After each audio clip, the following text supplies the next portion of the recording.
మేము ఏం చెయ్యాలో మీకు సర్వీస్ మేము సిద్ధంగా ఉన్నాం. మేమందరం కూడా మీతో మాట్లాడటానికి దీనికోసమే వచ్చాం.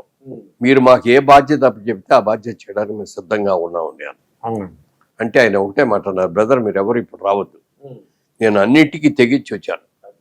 అక్కడ ఉన్నది ఇందిరాగాంధీకి వ్యతిరేకంగా ఎవరైనా చేశారని నన్ను స్మాష్ చేసేస్తాను. నేను మొండేడిగా దిగుతున్నా.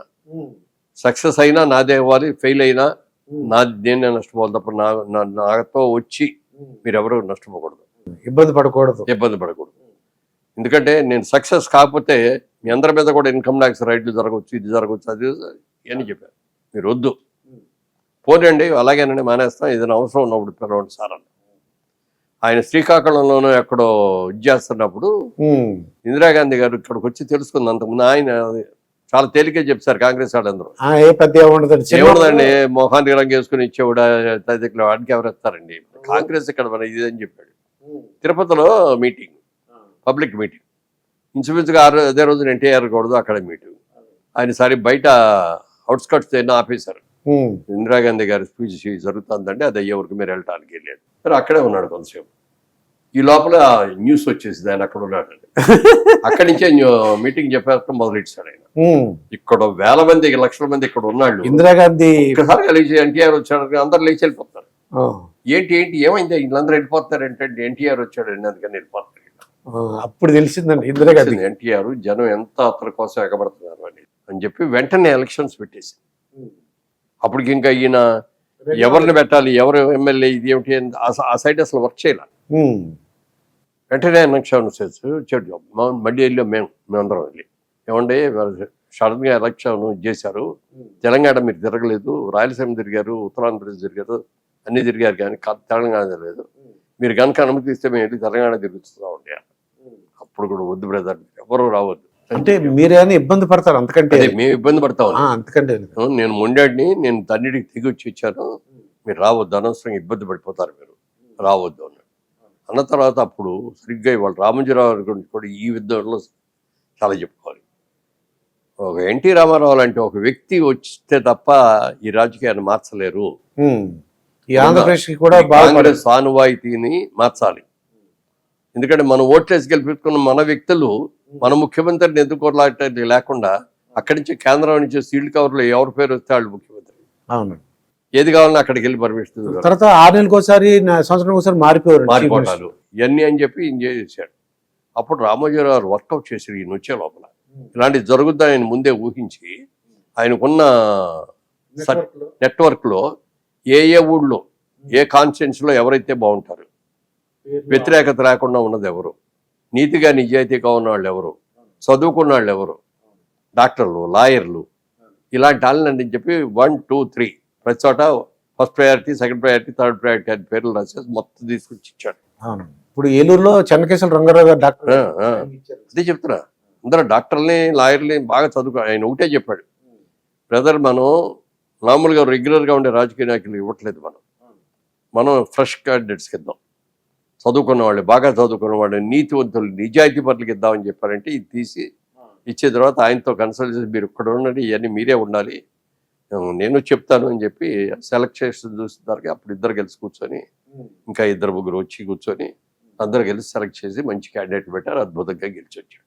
9 నెలల్లో పార్టీ కొత్తగా పెట్టిన పార్టీ 9 నెలల్లో మరి కంచుకోట లాంటి కాంగ్రెస్ని ఆ జెండాని ఎరగొట్టి ఆ కోటను మొగలగొట్టి తెలుగుదేశం పార్టీ జెండా ఎగరేసిందంటే అది ఎన్టీఆర్. అప్పుడు తెలుగువాడు అంటే ఏంటంటే మొత్తం దేశం ప్రపంచం అందరూ తెలిసింది. ప్రపంచం ఇప్పుడు కూడా ఈ నేళ్ళు అయింది కదా, ఇప్పుడు కూడా ఏ కొత్త పార్టీ వచ్చే 9 నెలల్లో గవర్నమెంట్ ని మార్చిందా దాఖలాలు లేవు. రికార్డ్ బ్రేక్ అండి.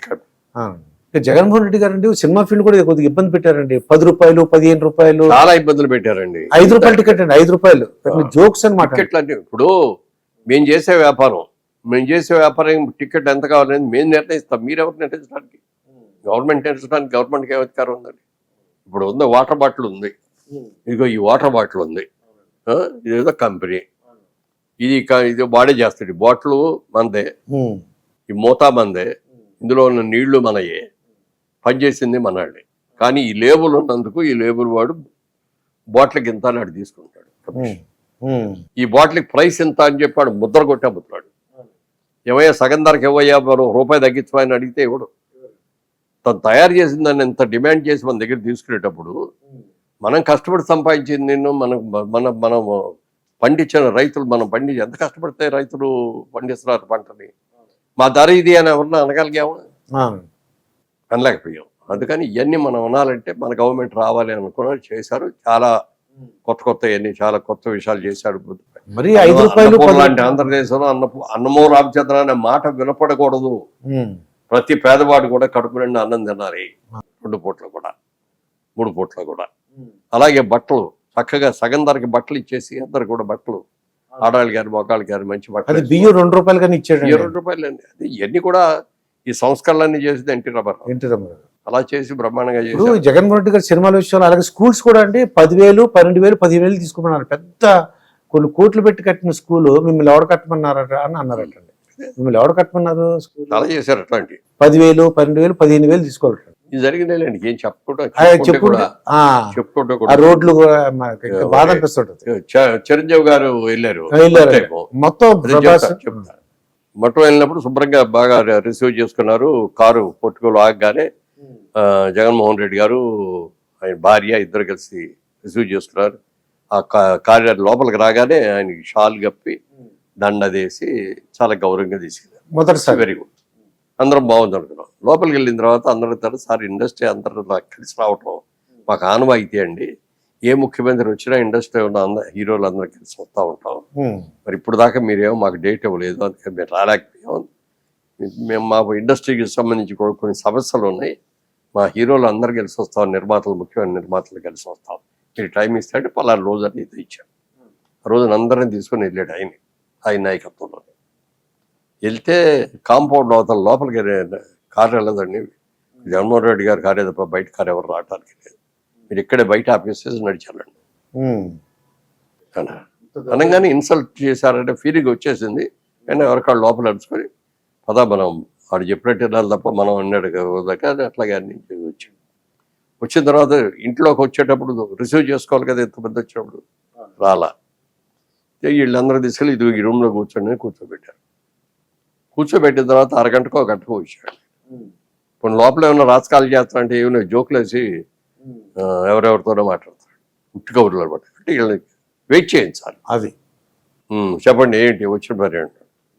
ఏం లేదండి, మరి పెద్ద పెద్ద సినిమాలు తీస్తున్నాం, రూపాయి టికెట్ 5 రూపాయల టికెట్ 10 రూపాయలకి మించి అమ్మకూడదని మీరు ఎవరు రిస్ట్రిక్షన్స్ పెడుతున్నారు. ఇంతంత బడ్జెట్ పెట్టి తీసే సినిమాకి మీరు రిస్ట్రిక్షన్ పెడితే ఎట్లా అండి? ఇంత ముందు ఉన్న గవర్నమెంట్లు అన్నీ కూడా 1 వారం రోజుల్లో 2 వారాల్లో మేము పెద్ద టికెట్ పెంచిన టికెట్ల మీద అమ్ముకున్నాము చేసాము, వాడు మీరు అవన్నీ వచ్చి తీసేస్తే ఎట్లాగండి? పెద్ద సినిమాలు తీయకపోతే ఇంటర్నేషనల్గా ఎట్లా వెళ్తాయి అని చెప్తే ఏదో మాట్లాడు. ఒక అమ్మలాటోళ్ళని మీరు చివరికి చిరంజీవి గారు ఈయనంతా రివర్స్లో మాట్లాడతారని మా సినిమా ఇండస్ట్రీ మీరు బతికించండి, మేము అందరు కలిసి వచ్చాము. అలా అడగాల్సిన అవసరం ఆయనకి లేదు. కానీ ఆయన పరిస్థితి చూసి వచ్చాడని ఎదురుకుంటా ఉన్నా, ఆయన పరిస్థితి అన్ని రివర్స్లో మాట్లాడుతున్నాడు అని చెప్పి పైగా అందరినీ ఇన్సల్ట్ చేశాడు అని చెప్పి దండం పెట్టి మరీ అడిగాడు చిరంజీవి గారు. అందరూ బయటకు వచ్చారు. ఇక లాభం లేదు ఇట్లాంటి వాళ్ళ దగ్గరికి వెళ్ళిపోయిన అడగటం. ఏ సమస్య వస్తుంది మనమే యూజ్ చేస్తున్నాం. ఆంధ్రప్రదేశ్లో మన సినిమా ఆడకపోయినా తెలంగాణలో ఆడుతుంది, ఇంకా మిగిలిన చోట్ల చాలా చోట్ల ఆడుతుంది, వాడు ఇతర దేశాల్లో కూడా ఇల్లు ఆడుతుంది, ఏం పర్వాలేదు రండి అని చెప్పి ధైర్యంగా వచ్చారు. అట్లా అన్ని ఇండస్ట్రీస్ వాళ్ళని సఫర్ చేశారు, సినిమా వాళ్ళని ముఖ్యంగా. ఆయన ఏంటంటే నేను గెలిస్తే ఇంతమంది వరకు ఎవరు నా దగ్గరికి రారేంటి, అసలు ప్రొడ్యూసర్లు రారేంటి, డైరెక్టర్లు రారేంటి, హీరోలు రారేంటి, హీరోయిన్లు రారేంటి అనుకున్నాడు. అదొకటి పవన్ కళ్యాణ్ మీద కోపం కూడా ఉంది. అది కూడా పవన్ కళ్యాణ్ గారి మీద కోపం ఉంటుందని నేను అనుకుంటున్నాను. ఎందుకంటే ఆయనకి జనసేన పార్టీ ఉంది, సినిమా ద్వారా పేరు వచ్చిందని అదొక ఇదండి.